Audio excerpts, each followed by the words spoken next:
Hello everyone, कैसे हो आप लोग। आई होप आप लोग अच्छे होंगे। तो आज हम लोग शुरू करने जा रहे हैं chapter 2 of class 9 general maths. इस चैप्टर को अच्छे से बेसिक से एकदम पूरा हाई लेवल तक समझेंगे और जो भी क्वेश्चंस एग्जाम में आएगा उसको अटेम्प्ट करके ही आना है और उसमें फुल मार्क्स स्कोर करके आना है, ठीक है। फर्स्ट इज देखो, हमें समझना पड़ेगा या फिर हमें जानना पड़ेगा व्हाट इज कांस्टेंट। कांस्टेंट क्या होता है? देखो मैंने लिखा है यहाँ पे, the number having fixed value is called constant. So एक नंबर जिसका फिक्स्ड वैल्यू होता है, एग्जांपल के लिए मैं अगर लिखूँ यहाँ पे 5 या फिर 10 या फिर -10, देखो ये 5, 10, -10 ये सब तो तुम जहाँ पे भी लोगे उनका फिक्स्ड वैल्यू मतलब 5 ही रहेगा, 10 ही रहेगा, -10 रहेगा। इनके वैल्यूज क्या जगह जगह पे बदलता है? नहीं बदलता, नहीं है। 5 है तो 5 ही रहेगा, ठीक है। उसके बाद नेक्स्ट क्या देखो, variables. Variable is a quantity which can take any real value. Variable ऐसा एक क्वांटिटी है जो कोई भी रियल वैल्यू ले सकता है, कहीं पे भी ले सकता है। और वेरिएबल्स को हम लोग एक्सप्रेस करते हैं बाय इंग्लिश अल्फाबेट्स, ठीक है। तो एग्जांपल के लिए देखो, एक्स वाई जेड हो गया, यू वी एटसेट्रा, बहुत कुछ है, ठीक है। जितना भी इंग्लिश अल्फाबेट्स हम लोग चीज़ों को डिनोट करते वो सभी क्या हो गया, वेरिएबल्स, ठीक है। नेक्स्ट, इस चैप्टर का नाम ही है पॉलिनोमियल, तो हमें पॉलिनोमियल का डेफिनेशन तो समझना पड़ेगा ना। So polynomial is an algebraic expression in which the variables involved have non negative integral powers. तो ये हमें बहुत देखना, मतलब बहुत ध्यान से देखना पड़ेगा कि पॉलिनोमियल क्या है। Polynomial is an algebraic expression, algebraic expression जिसमें वेरिएबल्स हैव क्या, नॉन नेगेटिव इंटीग्रल पावर्स, मतलब नेगेटिव पावर्स तो नहीं चाहिए और पॉजिटिव में भी इंटीजर्स चाहिए, पॉजिटिव इंटीजर्स चाहिए, नेगेटिव इंटीजर्स नहीं चाहिए। उसके बाद and which do not contain a variable in the denominator, ठीक है। तो हमें ये दो क्राइटेरिया याद रखना है, नॉन नेगेटिव इंटीग्रल पावर होना चाहिए वेरिएबल का and variable should not be in the denominator, ठीक है। एग्जांपल के लिए मैं अगर दिखाऊं तुम लोगों को, so 5x square plus 4x plus 3, this is a polynomial, ठीक है। उसके बाद टर्म्स क्या है, the parts of an algebraic expression separated by plus और minus signs are called terms. तो ये अलजेब्रिक एक्सप्रेशन का पार्ट्स है जो सेपरेट किया गया प्लस और माइनस से। जैसे देखो यहाँ पे 5x स्क्वायर, इसको और 4x को सेपरेट किया गया इस प्लस से, तो इसका मतलब है this is my first term, this is my second term. या फिर माइनस भी आ सकता है, यहाँ पे माइनस भी तुम लिख सकते हो, तो क्या हो जाएगा, this is my first term and 4x will be my second term, ठीक है। आई होप आप लोगों को समझ में आ रहा है। उसके बाद देखो लाइक टर्म्स। लाइक टर्म्स क्या है, terms with same variables having the same exponents are called like terms. Terms जिनका वेरिएबल्स सेम होता है और उनका पावर या फिर एक्सपोनेंट्स क्या होता है, सेम होता है। एग्जांपल के लिए मैं अगर दिखाऊं तुम लोग को, फॉर एग्जांपल देखो 4x स्क्वायर है, यहाँ पे मैं लिखूं 5x स्क्वायर, देखो दोनों का वेरिएबल तो सेम है और वेरिएबल का पावर्स भी क्या है, दोनों का सेम है। सिर्फ ये नहीं है, और भी हो सकता है, जैसे 6y एंड 8y, 7y जो भी है, तो ये दोनों का भी क्या है, देखो वेरिएबल सेम है और वेरिएबल का एक्सपोनेंट्स भी सेम है। नेक्स्ट देखो अनलाइक टर्म्स। अनलाइक टर्म्स क्या होते हैं, terms with different variables are called unlike terms. तो देखो यहाँ पे 5x स्क्वायर है और यहाँ पे 4x है, दोनों का वेरिएबल तो चलो सेम है लेकिन पावर अलग अलग हो जाता है, तो इन दोनों को मैं क्या कहूंगा, अनलाइक टर्म्स। एक बार आप लोग क्या करेंगे, यहाँ पे जितना भी डेफिनेशन लिखा है उनको अपने कॉपी में नोट डाउन करके रखेंगे। सो हमें नेक्स्ट समझना पड़ेगा कोएफिशिएंट क्या होता है, ठीक है। तो मैंने यहाँ पे लिखा है एनी नंबर और constant multiplied with a variable और group of variable is called coefficient. मतलब कोई भी एक नंबर मल्टीप्लाइड है वेरिएबल्स के साथ या फिर ग्रुप ऑफ वेरिएबल्स के साथ, तो उस नंबर को हम लोग क्या कहते हैं, कोएफिशिएंट। फॉर एग्जांपल मैं अगर इधर लेता हूँ 4x square minus 5xy plus 4, ठीक है। तो मैंने एक पॉलिनोमियल लिया, तो देखो x स्क्वायर के साथ क्या कांस्टेंट नंबर मल्टीप्लाइड है, 4, तो x स्क्वायर का कोएफिशिएंट क्या हुआ, 4। यहाँ पे देखो xy दोनों वेरिएबल है, ग्रुप ऑफ वेरिएबल है, दोनों के साथ क्या मल्टीप्लाइड है, -5, तो इसका मतलब क्या है, -5 is the coefficient of xy, ठीक है। उसके बाद next degree of a polynomial. Degree क्या है, तो मैंने यहाँ पे लिखा है the highest power of a polynomial is called the degree of a polynomial. मतलब हाईएस्ट पावर, किसी भी एक पॉलिनोमियल में सबसे ज्यादा वेरिएबल का हाईएस्ट पावर कौन सा होता है, उसको हम लोग कहते हैं degree of a polynomial. For example मैं इधर लिखता हूँ 4x cube minus 4x square plus 6x -8। तो यहाँ पे देखो x का यहाँ पे पावर 3 है, x का पावर यहाँ पे 2 है, x का पावर यहाँ पे 1 है। तो हाईएस्ट पावर कौन सा हुआ? हाईएस्ट पावर hp कितना हुआ? 3। तो इसका मतलब ये 3 क्या होगा? इस पॉलिनोमियल का डिग्री होगा। ठीक है, उसके बाद zero of a polynomial, a real number k is said to be the zero of a polynomial if p of k equals to 0। तो एक रियल नंबर k को हम लोग जीरो ऑफ अ पॉलिनोमियल कहेंगे। कब कहेंगे? जब उस k को पॉलिनोमियल में पुट किया जाएगा और अल्टीमेटली उस पॉलिनोमियल का वैल्यू क्या आ जाएगा? 0 आ जाएगा। तब हम लोग क्या कहेंगे? k is the zero of a polynomial. Example के लिए मैं एक पॉलिनोमियल लेता हूँ, for example px equal to X square minus 2x। ठीक है, मैंने एक पॉलिनोमियल लिया x स्क्वायर माइनस 2x। ठीक है, अब मैं अगर फॉर x इक्वल टू 2 एक मैंने नंबर एज्यूम लिया है। ठीक है, तो इसको अगर मैं पुट करता हूँ 2 को इस पॉलिनोमियल के ऊपर, तो x के जगह पे मैं 2 से रिप्लेस करूंगा। तो यहाँ पे 2 स्क्वायर माइनस 2 इंटू 2, तो 2 स्क्वायर कितना होगा? 2 स्क्वायर होगा 4, और यहाँ पे 4, तो 4 माइनस 4 क्या हो गया? 0। तो यहाँ पे मुझे ये मिला है, जब मैंने x इक्वल टू 2 पुट किया तो ये पॉलिनोमियल क्या हो गया? 0 हो गया। इसका मतलब क्या है? x equal to 2 is the zero of this polynomial. ठीक है, सो हमें नेक्स्ट देखना है टाइप्स ऑफ पॉलिनोमियल की कितना टाइप्स ऑफ पॉलिनोमियल्स हमारे पास है। सो टाइप्स ऑफ पॉलिनोमियल्स को हम लोगों ने 2 टाइप्स में फिर से डिवाइड किया है। मतलब पॉलिनोमियल 2 टाइप्स का होता है, on the basis of number of terms, कि उस पॉलिनोमियल के कितना टर्म्स है। ठीक है, और दूसरा है on the basis of degree of the polynomial, मतलब उस पॉलिनोमियल का कितना डिग्री है। डिग्री का मतलब क्या था? Highest power. तो यहाँ पे देखो on the basis of number of terms को फिर से हम लोगों ने डिवाइड किया है। तो मोनोमियल क्या होता है? जिसका नंबर ऑफ टर्म्स 1 होता है, मतलब एक ही टर्म का पॉलिनोमियल। ठीक है, एक ही टर्म का पॉलिनोमियल को हम लोग क्या कहते हैं? मोनोमियल। बाइनोमियल किसको कहते हैं? बाई मतलब यहाँ पे 2 होता है। तो जिस पॉलिनोमियल का 2 टर्म होता है, जिस पॉलिनोमियल का 2 टर्म होता है, उस पॉलिनोमियल को हम लोग क्या कहते हैं? बाइनोमियल। ठीक है, उसके बाद ट्राइनोमियल से अगर हम लोग यहाँ पे ट्राई को देखें, ट्राई का मतलब होता है 3। तो जिस पॉलिनोमियल में 3 टर्म होता है, तो उस पॉलिनोमियल को हम लोग क्या कहते हैं? ट्राइनोमियल कहते हैं। उसके बाद क्वाड्रिनोमियल, तो क्वाड का मतलब होता है 4। तो जिस पॉलिनोमियल में 4 टर्म्स होता है, उस पॉलिनोमियल को हम लोग क्या कहते हैं? क्वाड्रिनोमियल कहते हैं। ठीक है,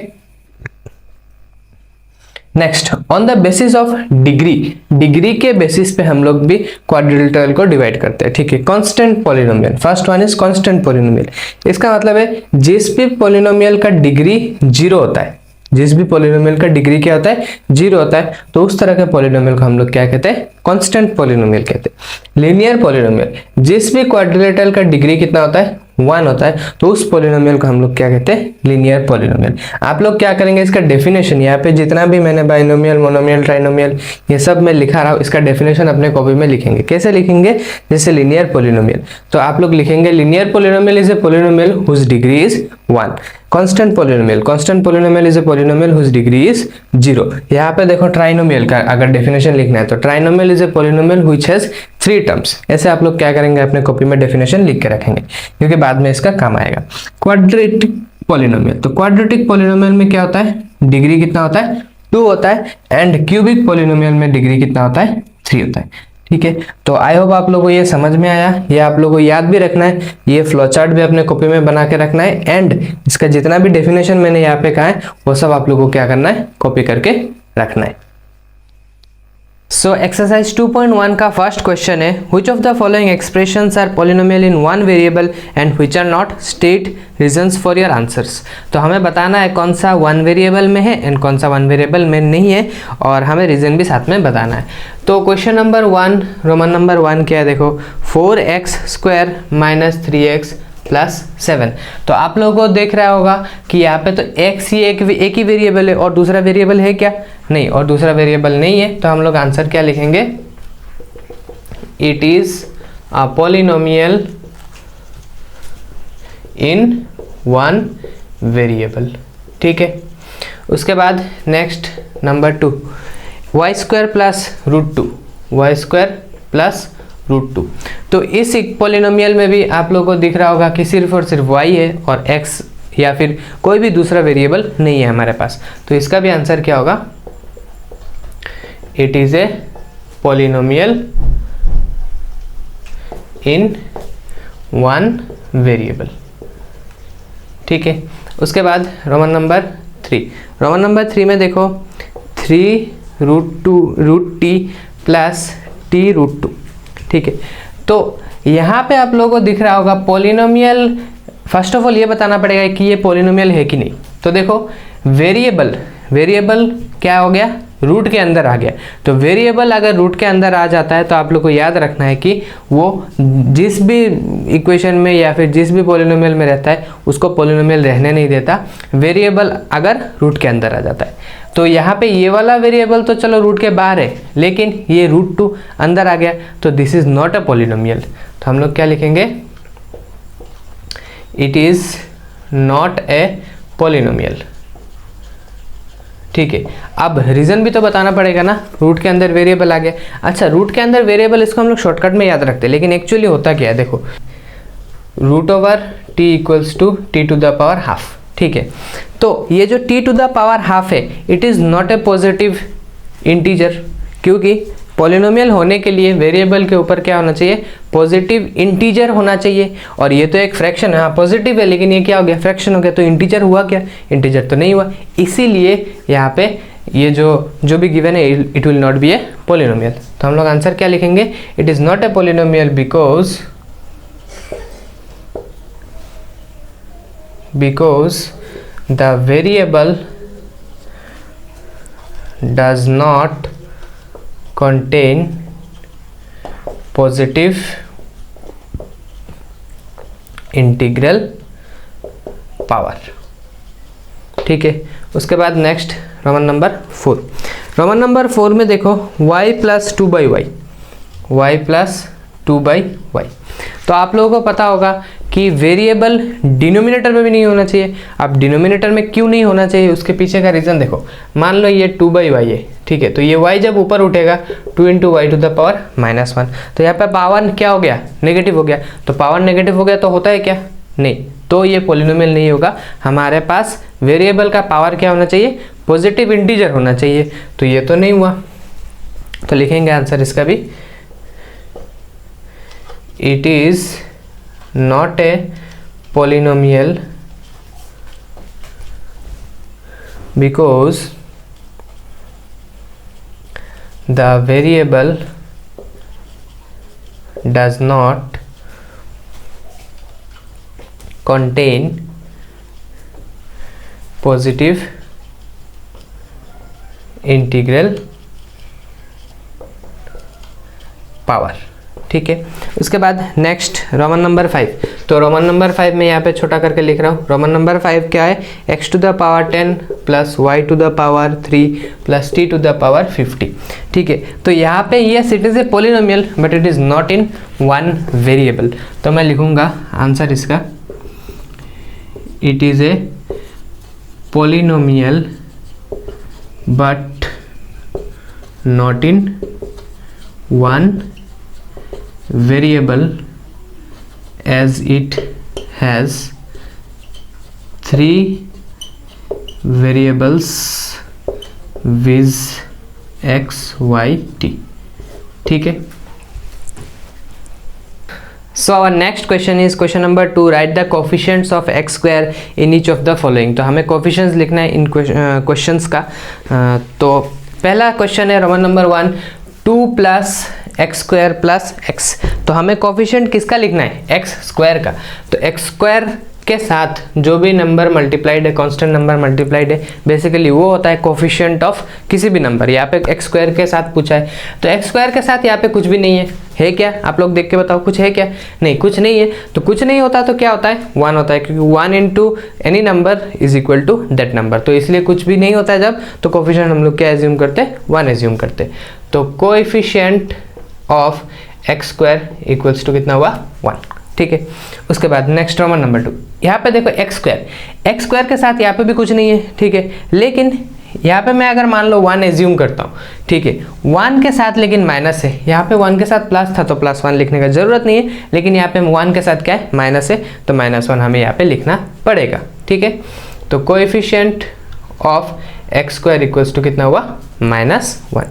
इसमें आते कोएफिशिएंट ऑफ x², यहाँ पे देखो x² के साथ कांस्टेंट टर्म क्या लगा हुआ है, π/2, तो this will be our coefficient, ठीक है। Next Roman number 4, Roman number 4 में तो x² है ही नहीं, तो क्या करें, इसको ऐसे ही छोड़ दे, नहीं ऐसे नहीं छोड़ सकते, इसको कुछ ना कुछ तो जुगाड़ लगाना पड़ेगा। क्या मैं इसको ऐसे लिख सकता हूँ, √2x + 0 × x² -1, हालांकि मुझे ये वाला पहले लिखना था, वो चलो बाद की बात है कि पॉलिनोमियल जब भी लिखेंगे, ये चैप्टर शुरू हुआ है ना पॉलिनोमियल, तो याद रखना एक चीज़, पॉलिनोमियल चैप्टर में हमेशा डिक्रीजिंग ऑर्डर में पावर रहना चाहिए, किसका, वेरिएबल का। ये वाला चलो समझाने के लिए सिर्फ है, ठीक है। तो 0 × x², 0 × x² क्या होता है, 0 होता है, तो यहाँ पे भी तो नहीं था, 0 था, तो यहाँ पे मैंने इसको इंट्रोड्यूस किया, और इंट्रोड्यूस करने के बाद मुझे मिला कोएफिशिएंट ऑफ x² कितना है, 0, तो मैं यहाँ पे लिख सकता हूँ coefficient of x² equals to कितना हुआ, 0। उसके बाद यहाँ पे देखो, तो मैक्सिमम स्टूडेंट्स क्या करते हैं, इस क्वेश्चन को देखते हैं फटाक से आंसर लिख दिया कि x² का कोएफिशिएंट क्या है, 1, लेकिन आप लोग गलत हो। क्यों गलत हो, क्योंकि यहाँ पे एक मल्टीप्लिकेशन भी है, उसको करना पड़ेगा, उसके बाद कोएफिशिएंट बताना पड़ेगा, ऐसे रैंडमली नहीं बता सकते। चलो मल्टीप्लाई करते हैं, तो 2x x² - 3x + 1 -3x² - 3x + 1, so multiply करेंगे तो ये 2x³ - 6x² + 2x - 3x² + 9x - 3, ठीक है। तो 2x³ यहाँ पे देखो -6x² - 3x² दोनों को ऐड करेंगे तो कितना होगा, -9x²। उसके बाद 2x और 9x ऐड किया तो कितना हुआ, 11x - 3। अब बताओ कोएफिशिएंट ऑफ x² कितना हुआ, कोएफिशिएंट ऑफ x² -9 हुआ। आप लोग अगर जल्दबाजी में उधर से ही देख के आंसर मान लेते तो क्या सही होता, नहीं, तो थोड़ा पेशेंस रखना है, और पेशेंस रख के चीज़ों को करना है। Coefficient of x² equal to कितना हुआ, -9। So our next question is question number 3, जो पूछ रहा है give one example each of a binomial of degree 35 and a monomial of degree 100। तो हमें एक बाइनोमियल बताना है जिसका डिग्री कितना है, 100, सॉरी डिग्री कितना है 35, एंड मोनोमियल बताना है, या फिर मोनोमियल का एग्जाम्पल लिखना है जिसका कितना है, डिग्री 100। तो आंसर लिखते हैं बाइनोमियल। बाइनोमियल आपको पता होगा, बाइनोमियल मतलब क्या है, जिसका 2 टर्म है, और डिग्री मतलब हाईएस्ट पावर, तो जिसका 2 टर्म है और हाईएस्ट पावर कितना होना चाहिए, 35। तो मैं लिख सकता हूँ 2x⁵ + 42, this is a binomial of degree 35, क्योंकि x के ऊपर हाईएस्ट पावर कितना है, 35 है। उसके बाद मोनोमियल, मोनोमियल मान लो 100x⁴, 100 इज द कोफिशिएंट, ठीक है, यहाँ पे कंफ्यूज मत हो जाना। चलो 100 नहीं, आप लोग मिक्स कर दोगे, 48x⁴, सिंपल सिंपल हो गया ना। So our next question is question number 4. So we have to write the degree of each of the following polynomial. Degree मतलब क्या होता है, डिग्री मतलब हाईएस्ट पावर होता है, ठीक है। तो इस पोलिनोमियल का हाईएस्ट पावर कितना है, डिग्री इक्वल्स टू, यहाँ पे 3 है हाईएस्ट पावर, यहाँ पे 2 है, यहाँ पे 1 है, तो इन तीनों में से हाईएस्ट कौन सा हुआ, 3 हुआ। उसके बाद इस क्वेश्चन में डिग्री देखो, इधर तो एक ही वेरिएबल है y, तो y के ऊपर पावर कितना है, 2। यहाँ पे डिग्री t है, t के ऊपर कुछ नहीं है, इसका मतलब क्या है, पावर 1, तो 1। उसके बाद इसमें आओ, बताओ इसमें डिग्री क्या होगा, ठीक है। अगर तुम लोग सही सही आंसर दे पाए हो, कमेंट सेक्शन में अगर लिख पाते हो, तो मैं तो आप लोगों को कुछ गिफ्ट नहीं दे सकता, मतलब मुझे ऐसा लगता है कि इस क्वेश्चन में जो भी आंसर बता पाएगा तो वो अपने आप को क्या करना, 10 रुपये का एक कैडबरी डेयरी मिल्क खुद खरीद के खुद को खिला देना, अगर इसका आंसर सही सही आपने गेस कर लिया, ठीक है। तो मैंने टाइम दिया है गेस करने के लिए, इसका डिग्री कितना होगा अभी चलो मैं बताता हूँ, ठीक है।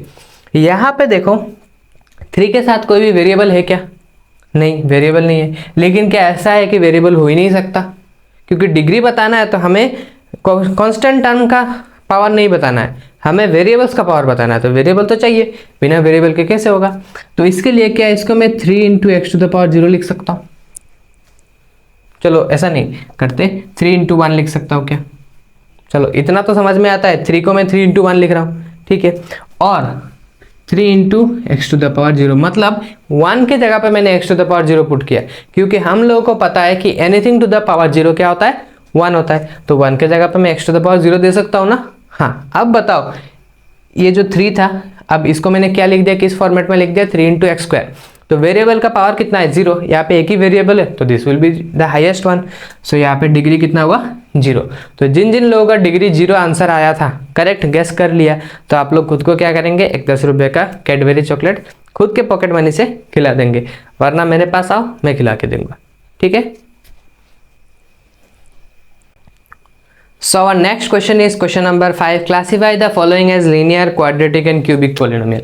तो हमें क्लासीफाई करना है linear, quadratic and cubic. Linear किस तरह का पॉलिनोमियल होता है? जिस भी पॉलिनोमियल का डिग्री 1 है। क्वाड्रेटिक किस पॉलिनोमियल को कहते हैं? जिस भी पॉलिनोमियल का डिग्री कितना है? 2 है। एंड क्यूबिक पॉलिनोमियल किसको कहते हैं? जिस पॉलिनोमियल का डिग्री कितना है? 3 है। तो यहाँ पे बताओ, यहाँ पे 2 ही टर्म है और दोनों टर्म में से फर्स्ट टर्म का हाईएस्ट पावर कितना है? 2 है। इसका मतलब डिग्री 2 हुआ, और डिग्री 2 होने से उसको क्या कहा जाता है? क्वाड्रेटिक कहा जाता है, ठीक है। उसके बाद next x minus x cube. तो इस सेकंड टर्म का जो वेरिएबल है उसका हाईएस्ट पावर कितना है? 3 है। तो डिग्री 3 वाले पॉलिनोमियल को क्या कहते हैं? क्यूबिक पॉलिनोमियल कहते हैं। उसके बाद यहाँ पे देखो y plus y square plus 4। तो यहाँ पे सेकंड टर्म में y के ऊपर पावर 2 है and that is the highest one, तो this will be a quadratic polynomial,